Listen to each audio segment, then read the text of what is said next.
10 বছর বয়সের ছেলে তার মায়ের গলা জড়িয়ে এক বিছানায় ঘুমাতে পারবে না। 10 বছরের মেয়েটা তার বাবার গলা জড়িয়ে এক বিছানায় ঘুমাতে পারবে না। আচ্ছা, নিজের তো মেয়ে, তো বাপের পাশে গলা জড়িয়ে ঘুমাবে, অসুবিধাটা কি? কি বাবাজি, হাদিসটা একটু কিরকম লাগে না? নাউজুবিল্লাহ। নিজের তো মেয়ে। শয়তান বলে একজন আছে না নেই? যারা একটু পেপার পত্রিকা পড়েন দেখবেন নিজের মায়ের সাথে ছেলের কুসম্পর্ক,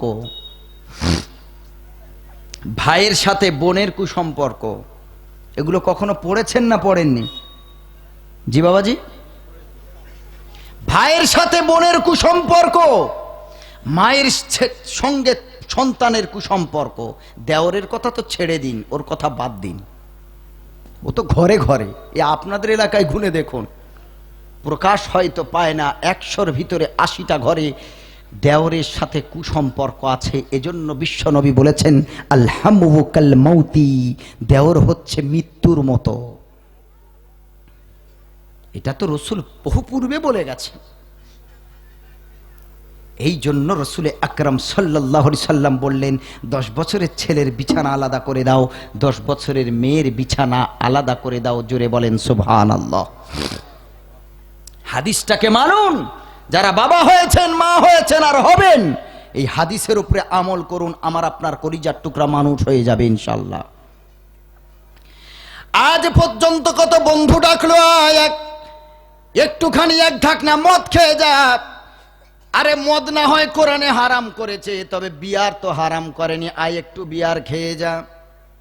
কত বন্ধু ডাকলো, কত মামাতো ভাইরা ডেকেছে, ফুফুতো ভাইরা ডেকেছে, আয় আয় আয় একটুখানি বিয়ার খেয়ে যা, দেখ এর কি মজা, ফলের রস।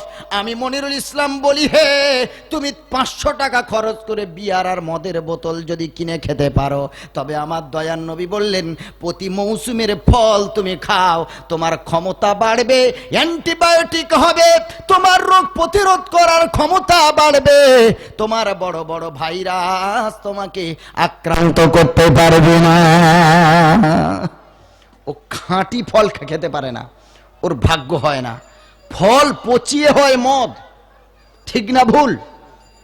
ও জি, তাফসীরের ভিতরে এসেছে আঙুরের রসকে পচিয়ে পচিয়ে পচিয়ে পচিয়ে ওটাকে মদ বানানো হয়। তাহলে পচা আঙুরের রস খেতে কি না মজা লাগে, খাঁটি আঙুর খাওয়ার ভাগ্য হয় না। খাঁটি আঙুর খাওয়ার ভাগ্য নেই। টাকা দিয়ে লকডাউনে সব বন্ধ, মিষ্টি খোলা থাকবে, মদের দোকান খোলা থাকবে। কি গো, বলেছে না বলেনি? গরিব মানুষ খেতে পায় না, সব বন্ধ, মদের দোকানটা খোলা রাখ, না হয় বাবুদের চলবে না, তো বাবুদের মাথা ঘুরে যাবে, তো ভিটামিন ওটা। নাউজুবিল্লাহ, এমন একটা দেশে আমরা বসবাস করছি, তার আইন এমন। আজকে বহু মাদ্রাসাগুলো বন্ধ হয়ে পড়ে আছে লকডাউনের কারণে, স্কুলগুলো বন্ধ, প্রত্যেকটা বাড়ির বাচ্চারা সব অমানুষ হয়ে যাচ্ছে দিনে দিনে। আবার সঙ্গে তুলে দিয়েছে মোবাইল। পড়া তো কি হচ্ছে আল্লাহ ছাড়া কেউ জানে না, শুধু যত নোংরামি ওইটার ভিতরে। এই যে 2 বছর লকডাউন হলো, আমাদের বাড়ির বাচ্চারা নষ্ট হয়েছে না হয়নি? পড়াশোনা নেই, বসে বসে কতদিন থাকবে? বাজে বন্ধু বান্ধবীদের সাথে সম্পর্ক হয়েছে। আল্লাহ আমাদের সকলকে হেদায়েত দান করুক, জোরে বলেন আমিন। হেদায়েত হবে আর বাচ্চারাও মানুষ হবে, তবে নবীজির আইন অনুযায়ী, নবীজির যে রাস্তা, যে পথ আমাদের দেখিয়ে দিয়ে গেছেন, তার উপরে চলতে হবে না হবে না? চলতে হবে না হবে না? ইনশাল্লাহ চলতে হবে। আজ থেকে একটু নিয়ত করে নিই না, যে আজ থেকে আমি বাপ, আমি 5টা ওয়াক্ত নামাজ পড়ি।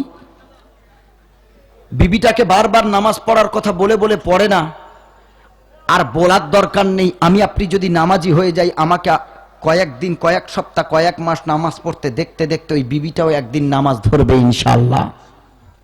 ছোটবেলায় দেখেছেন, বাপ মা যখন নামাজে দাঁড়ায়, ওই 2-2.5 বছরের বাচ্চাটা দাঁড়িয়ে দাঁড়িয়ে বাপ যেমন নিয়ত করে ও তেমন করে।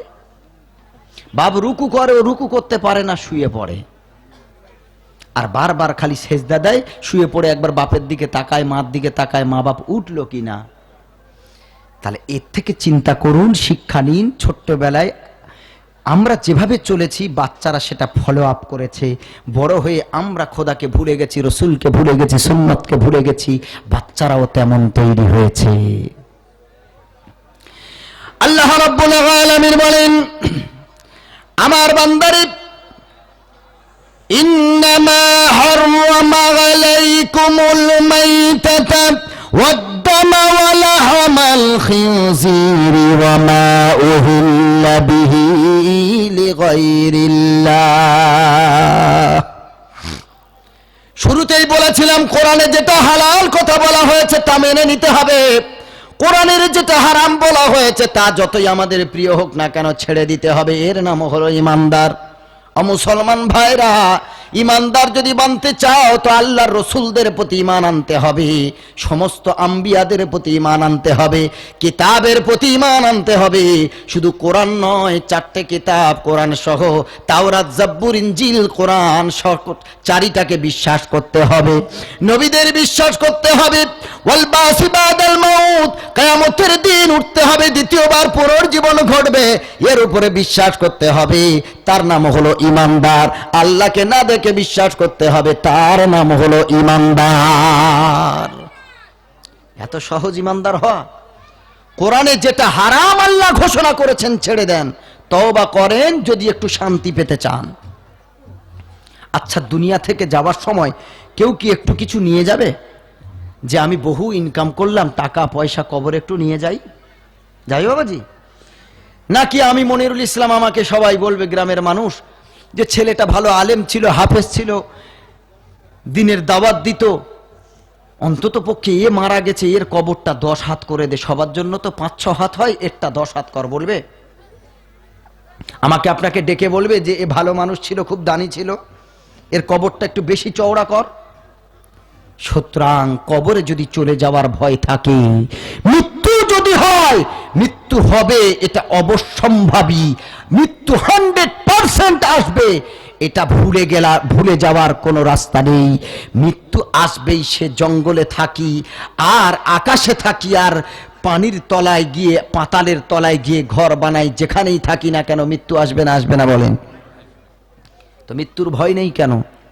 কবরে যে চলে যেতে হবে ভয় নেই কেন? আজকেই করোনা ভাইরাসে তো কতজন দুনিয়া থেকে চলে গেল, কত মানুষ বিদায় নিয়ে চলে গেল। এখনো একটু হুঁশ ফেরে না যে এখনো পর্যন্ত মসজিদে কেন যাই না, নামাজটা কেন পড়ি না? কত মানুষের তো লাশ কাঁধে বহন করে নিয়ে চলে গেলাম খাটিয়ায়। কেউ নিজের মায়ের লাশ বহন করেছে, কেউ বাপের লাশ বহন করেছে, কেউ বিবির লাশ বহন করেছে, কেউ সন্তানের লাশ বহন করেছে, দাদা দাদি নানা নানির কেউ লাশ বহন করেছে। একটু চিন্তা হয় না যে এই খাটিয়ার লাশ হয়ে একদিন আমাকে আপনাকে চলে যেতে হবে? কিসের এত অহংকার? কি নিয়ে চিন্তা করছেন? আল্লাহ তো রুজির মালিক। আল্লাহ বলেছেন আজকে টাকা উপার্জন করতে গিয়ে নামাজের সময় নেই, অথচ যে আল্লাহ মাতৃগর্ভে, যে আল্লাহ নিজে খাবারের ব্যবস্থা করে দিয়েছেন, সে আল্লাহকে দুনিয়ায় খাওয়াতে পারে না? কথা বলো বাবাজি। যে আল্লাহ মায়ের গর্ভে খাওয়ালেন, গর্ভ হতে বাচ্চা আসবে, তার 4 মাস আগে আল্লাহ তাআলা মিল্ক গ্ল্যান্ড তৈরি করে দিলেন মায়ের স্তনে। জোরে বলেন সুবহানাল্লাহ। তো সে আল্লাহ খাওয়াতে পারে না দুনিয়ায়? মুসলমান আল্লাহ ওয়ালা ভাইরা আমার, আল্লাহর কত বড় কুদরত! মাতৃগর্ভে আল্লাহ খাইয়েছেন, আবার দুনিয়াতে আসার আগে আমরা কি খাবো দুনিয়াতে এসে তার ব্যবস্থা আল্লাহ করেছেন। আজ হাত দিয়েছেন আল্লাহ, পা দিয়েছেন, সবল করেছেন। লিতাবলুগু আশুদ্দাকুম, আল্লাহ আমাদের যৌবনে পদার্পণ করিয়েছেন। আজ যৌবন পেলাম, সুঠাম দেহধারী মানুষ, কাউকে পরোয়া করি না, তাওয়াক্কা করি না। আল্লাহ ক্ষমতা দিয়েছে, যৌবন দিয়েছে। আল্লাহ বলেন বান্দারে, আমি আল্লাহ কেন তোকে যৌবন দিলাম? কেন তোকে আমি আল্লাহ বৃদ্ধ জায়গায় ফিরিয়ে আনলাম? কেন তোকে আবার আমি আল্লাহ বয়স্ক বানালাম? কেন তোকে দুনিয়াতে পাঠালাম? এর তো একটা কারণ আছে, এমনি তো আমি আল্লাহ তোকে পাঠাইনি। আল্লাহ রাব্বুল আলামিন বলেন আমি আল্লাহ তোকে পাঠিয়েছি যাতে তুই আমার ইবাদত করতে পারিস। আর আমি আল্লাহ তোকে পাঠিয়েছি লিয়াবলুয়াকুম আইয়ুকুম আহসানু আমালা।